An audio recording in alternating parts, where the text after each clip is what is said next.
Se você não mora em uma caverna como eu, provavelmente já viu que o assunto do momento na internet brasileira é o suposto OVNI do Paraná. Na cidade de Campo Largo, uma série de vídeos publicados pelo influenciador Mike Leão viralizou nas redes sociais. Nas gravações, ele afirma ter avistado um objeto misterioso sobre a sua propriedade. Não consegue focar. Olha, galera, estão vendo ali as estrelinhas? Enquanto parte do público acredita estar diante de um dos registros ufológicos mais impressionantes dos últimos anos, outros apontam explicações mais convencionais, como drones ou aeronaves. O resultado final foi de que eram apenas as luzes de uma chácara. Se você dá mais um, ele fica bem colorido. Isso é para mostrar que, infelizmente, aí mais de 3 milhões de pessoas aí foram enganadas, certo?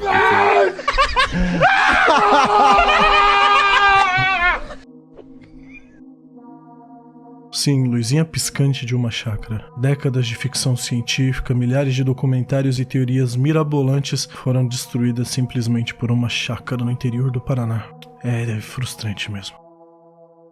Mas independentemente do que realmente aconteceu, o caso reacendeu uma pergunta que acompanha a humanidade há décadas. Os OVNIs realmente existem? Pessoal, ninguém sai de casa não, ó.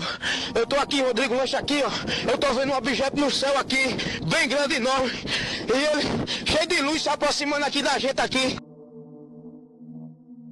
Para responder isso, precisamos voltar algumas décadas no tempo. A origem da ufologia moderna nos leva aos Estados Unidos durante a Guerra Fria. Foi nesse período que começaram a surgir relatos cada vez mais frequentes de objetos estranhos cruzando os céus. Discos metálicos, luzes silenciosas, velocidades absurdas, movimentos incompatíveis com qualquer tipo de nave conhecida na época. E não demorou para que esses relatos ganhassem proporções muito maiores. Histórias de abduções, supostos experimentos realizados por seres extraterrestres e encontros sobrenaturais passaram a ocupar os jornais, programas de televisão e até mesmo o imaginário popular. A ufologia deixava de ser apenas uma coleção de relatos estranhos. Ela se transformava agora em um fenômeno cultural. E é justamente nesse ponto da história que surge uma pergunta curiosa. E se algum desses objetos que pareciam impossíveis de existir não fossem visitantes de outro mundo? E se fossem apenas tecnologias humanas tão avançadas que o público ainda não estava preparado para compreender? No vídeo de hoje, veremos o outro lado da moeda. Uma corrida movida pelo medo, pela espionagem e pela ameaça constante de uma guerra nuclear. Foi nesse cenário que a Guerra Fria deu origem a uma máquina tão avançada que para muitas pessoas ela simplesmente não existia. Uma nave capaz de fazer uma viagem de São Paulo até o Piauí em 45 minutos. No vídeo de hoje, veremos como a Guerra Fria criou a máquina mais impressionante já feita por mãos humanas.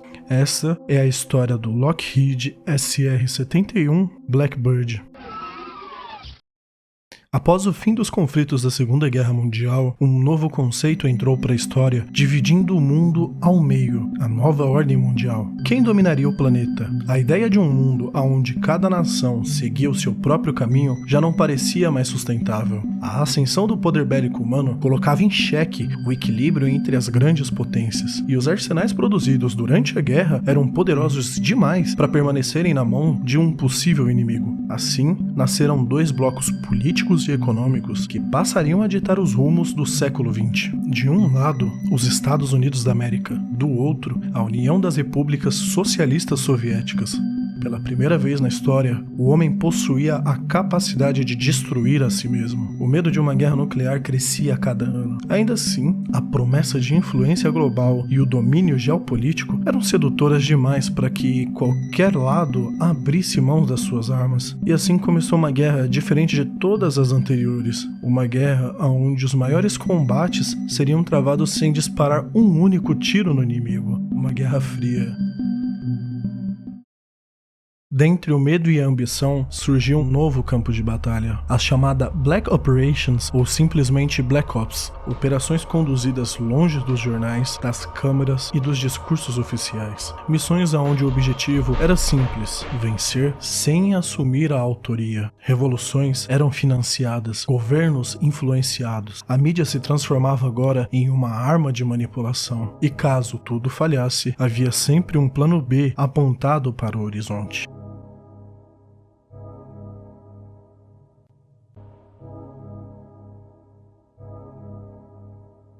Os Estados Unidos investiam pesadamente em aeronaves de reconhecimento, capazes de sobrevoar territórios hostis, fotografando as cidades, bases militares, silos de mísseis e instalações industriais soviéticas. Cada imagem revelava um fragmento das intenções dos inimigos. Mas do outro lado da disputa, a União Soviética avançava com a mesma velocidade. Impulsionados pelo desenvolvimento de foguetes cada vez mais sofisticados, os soviéticos não apenas colocavam animais e homens no espaço, como também aperfeiçoavam sistemas de defesa antiaérea capazes de alcançar altitudes antes consideradas seguras. A cada nova geração de mísseis, os céus se tornavam mais perigosos para os aviões espiões americanos, e pouco a pouco as mãos dos Estados Unidos começavam a ficar amarradas.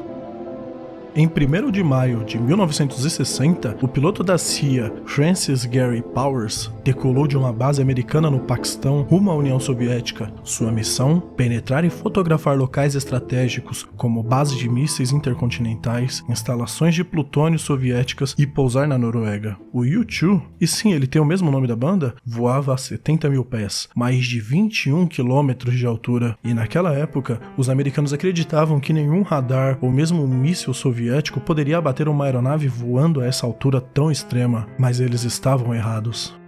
Quando o U-2 entrou no espaço aéreo soviético, os militares da União Soviética dispararam uma salva de 14 mísseis terra-ar S-75. No caos da interceptação, os radares soviéticos se confundiram e um dos mísseis acabou atingindo e derrubando um de seus próprios caças, um MiG-19, que perseguia o U-2 nos ares, matando o piloto soviético Sergei Safronov. Outro míssil que perseguia o U-2 nos ares explodiu atrás da aeronave. A onda de choque da explosão despedaçou as asas e a cauda do jato. Em uma escolha de vida ou morte, o piloto acionou o ejetor antes mesmo de acionar o sistema de autodestruição da nave, que poderia matá-lo. Powers ejetou do U-2 a 21 km de altitude em meio aos mísseis e sobreviveu à batalha, mas caiu em solo soviético e foi capturado por camponeses e levado pela KGB.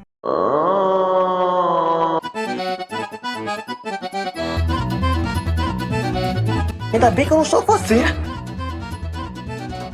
Acreditando que o piloto estava morto e que o avião havia se desintegrado completamente na queda, o governo dos Estados Unidos, liderado pelo presidente Eisenhower, montou uma história para encobrir os fatos. Os Estados Unidos anunciaram publicamente que uma aeronave de pesquisa meteorológica da NASA havia se perdido devido a problemas no oxigênio do piloto enquanto voava na Turquia, cruzando assim a fronteira soviética por acidente. Para dar veracidade, chegaram a pintar um U-2 com as cores da NASA e o mostraram para a imprensa internacional. Dias depois, o líder soviético Nikita Khrushchev preparou uma armadilha perfeita. Ele foi à televisão e anunciou ao mundo: eles tinham os destroços quase intactos do avião, provando que era uma nave de espionagem equipada com câmeras de alta resolução. Eles tinham também o equipamento de espionagem intacto e o golpe final. Eles tinham o piloto vivo, confessando tudo. A mentira da Casa Branca desmoronou globalmente. Eisenhower foi forçado a admitir publicamente que os Estados Unidos espionavam a União Soviética, gerando assim uma crise diplomática sem precedentes. Ah, tá, pô. And the U-2 affair became Khrushchev's pretext to torpedo the Paris Summit Conference. But Mr. K's ultimatums to the big... Após a humilhação pública do U-2 e o desmoronamento da narrativa construída pela Casa Branca, algo precisava ser feito. A espionagem já não era novidade e o mundo inteiro já sabia que os americanos e os soviéticos observavam uns aos outros, procurando qualquer sinal de vantagem em uma guerra que nunca chegava a ser declarada. Não havia mais o que esconder. Agora que a verdade havia vindo à tona, o problema era outro. Já não se tratava apenas de evitar ser descoberto, tratava-se de evitar ser capturado. Os radares soviéticos estavam cada vez mais eficientes. Seus mísseis alcançavam altitudes antes consideradas impossíveis, e os aviões americanos, por mais avançados que fossem, continuavam vulneráveis. Os Estados Unidos então precisavam de uma nova solução. Uma aeronave capaz de atravessar o território inimigo, mesmo depois de ser descoberta. Uma máquina tão rápida e tão extrema que nenhum caça pudesse alcançá-la, que nenhum míssil pudesse derrubá-la e nenhum piloto soviético pudesse sequer vê-la desaparecer no horizonte. Era hora de construir algo completamente novo. A resposta americana veio rapidamente. Ainda em 57, anos antes do incidente com o U-2 se tornar público, a CIA já enxergava um problema no horizonte. Os sistemas de radar soviéticos evoluíam em um ritmo cada vez mais acelerado e, mais cedo ou mais tarde, as aeronaves de reconhecimento existentes deixariam de ser suficientes. Nascia então o Projeto Gusto. A exigência era quase absurda. A nova aeronave deveria reduzir drasticamente a sua detecção por radares e voar acima de Mach 3, 3 vezes a velocidade do som. Para transformar essa ideia em realidade, a CIA procurou um homem que já havia se tornado uma lenda da engenharia aeronáutica, Kenny Johnson. À frente da divisão secreta Skunk Works da Lockheed, Johnson começou a desenvolver uma série de conceitos experimentais.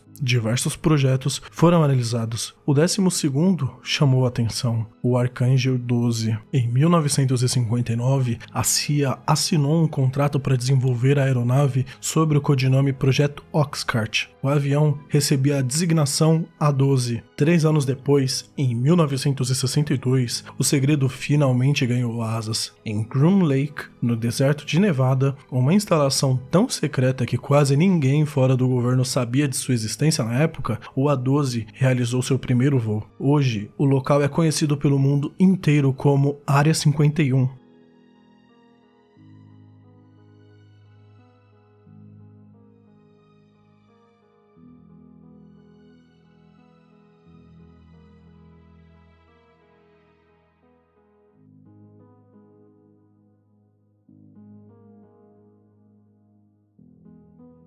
Mas antes que um nome tão elegante quanto o SR-71 Blackbird pudesse surgir, uma das operações mais absurdas da Guerra Fria precisou acontecer. O Blackbird era construído quase inteiramente de titânio. Voando a mais de 3.500 km/h, o atrito com o ar aquecia a estrutura da aeronave a temperaturas extremas, acima de 540 graus Celsius, e poucos materiais no mundo eram capazes de suportar esse estresse constante. O problema estava claro: os Estados Unidos não possuíam reservas suficientes de titânio para produzir a frota que desejava. A solução encontrada pela CIA foi digna de um filme de espionagem. Por meio de dezenas de empresas de fachada espalhadas por todo o território soviético, os americanos passaram a comprar grandes quantidades de titânio sem revelar o verdadeiro destino do material, escondendo cuidadosamente qualquer ligação com qualquer tipo de projetos militares. Sem perceber, a União Soviética vendia a matéria-prima necessária para a construção da aeronave que seria utilizada para espioná-la. Após a carga de titânio finalmente chegar aos Estados Unidos, os engenheiros da Lockheed puderam iniciar as construções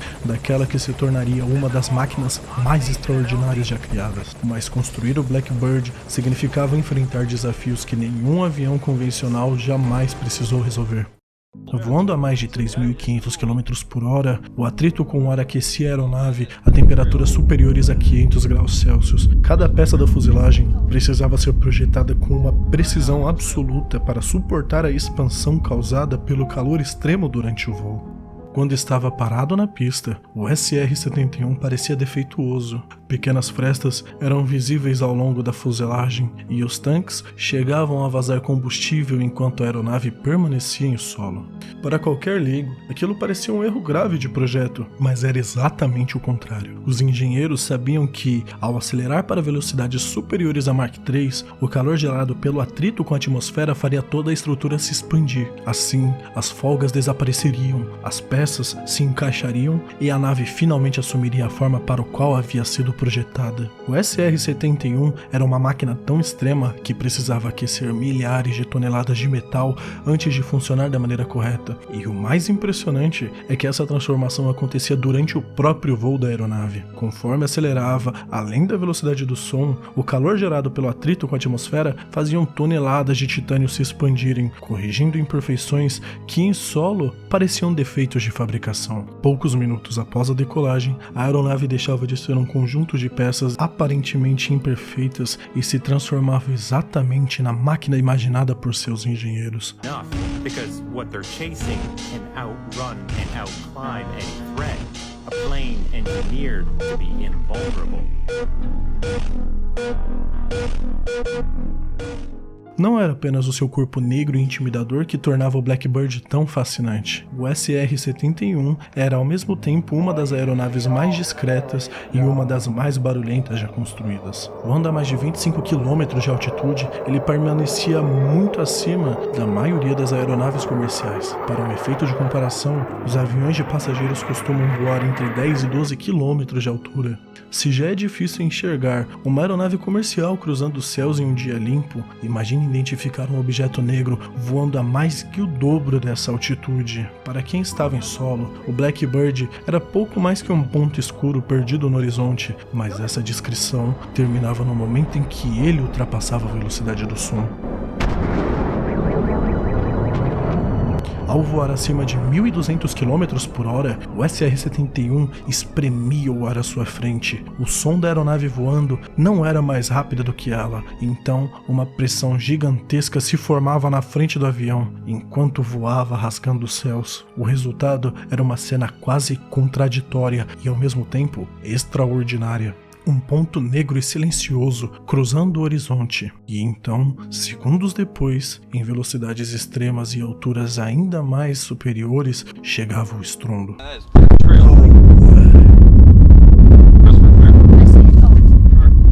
Quando essa onda atravessava cidades e montanhas, era percebida como um barulho descomunal.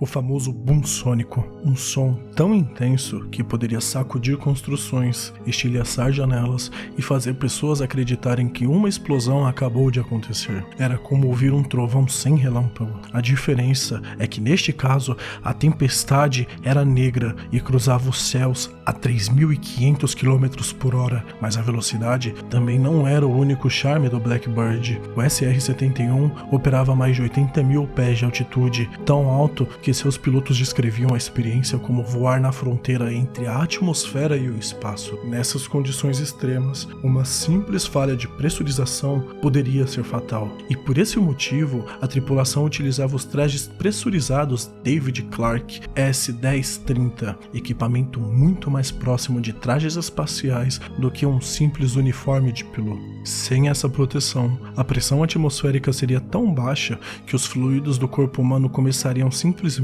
a entrar em ebulição em questão de segundos. Em outras palavras, os homens que pilotavam o Blackbird precisavam se vestir como astronautas para voar em algo que, tecnicamente, ainda era um avião.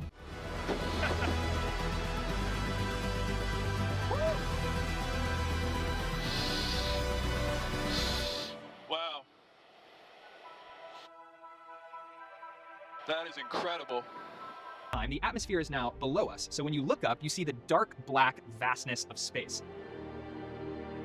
Yeah, I feel like I know the answer to this question, but does the view ever get old? I don't think it ever will. Nos anos 60, não existia GPS, e isso era um problema enorme para uma aeronave capaz de cruzar os céus com 3 vezes a velocidade do som. Nessas velocidades, um simples erro de navegação de poucos segundos poderia significar errar o alvo por quilômetros. A Lockheed precisava então encontrar uma forma de orientar o Blackbird com uma precisão quase perfeita para a tecnologia da época. A solução encontrada parecia saída de uma obra de ficção científica. Os engenheiros desenvolveram o Astro Inertial Navigation System, ou simplesmente ANS. O equipamento recebeu o apelido carinhoso de R2-D2, não apenas pela aparência incomum do módulo instalado sobre a fuselagem, mas porque também a sua função parecia tão futurista quanto a do famoso robô de Star Wars. Em vez de depender de satélites que ainda não existiam, o sistema utilizava um telescópio extremamente sofisticado capaz de localizar estrelas mesmo durante o dia. Enquanto o SR-71 cruzava a estratosfera, o ANS observava as estrelas previamente selecionadas e comparava suas posições com um mapa celeste que ficava armazenado dentro do computador da aeronave. A partir dessa comparação, o sistema calculava a localização exata do avião sobre a superfície da Terra terra com uma precisão impressionante. Em outras palavras, enquanto a maioria dos pilotos navegavam utilizando rádios, bússolas e referências terrestres, o Blackbird se orientava pelas estrelas, uma máquina capaz de voar mais rápido que uma bala, mais alto que qualquer avião convencional de sua época e até mesmo dos dias de hoje, encontrava o seu caminho da mesma forma que navegadores faziam milhares de anos atrás, olhando para as estrelas. Quando somamos a Área 51, objetos voadores não identificados, rastros estranhos nos céus, luzes piscando no horizonte e uma aeronave capaz de ficar incandescente enquanto atravessa a atmosfera a mais de 3.000 km por hora, talvez fique um pouco mais fácil entender por que a ufologia conquistou tantas pessoas. Porque, convenhamos, se você visse algo assim, sem contexto, provavelmente teria dificuldades para explicar o que era aquilo. E essa talvez seja a parte mais fascinante de toda a história. O SR-71 não veio de outro planeta. Não foi construído por uma civilização avançada que está escondida nas estrelas. Olha isso ali em cima das árvores, gente. Olha lá. Olha ali, que lindo. Gente, eu não sei o que é isso. Vocês estão vendo? Ó. Ele foi criado por seres humanos, o que, sinceramente, é muito mais impressionante, porque alienígenas construindo uma máquina impossível é ficção científica. Agora, humanos fazendo isso em plena Guerra Fria, e isso realmente aconteceu, é impressionante. E quando percebemos que projetos como esse realmente existiram por anos sem o conhecimento do público, uma nova pergunta surge. E não é a clássica, estamos sozinhos no universo? Talvez a pergunta seja, quantas tecnologias revolucionárias já cruzaram este céu antes que soubéssemos de sua existência? E quantas ainda permanecem escondidas sem que saibamos delas? O que você pensa sobre uma aeronave que cruza o Brasil de norte a sul em uma viagem de 1 hora? Deixe aqui nos comentários. Aqui foi o Talas. Até o próximo vídeo.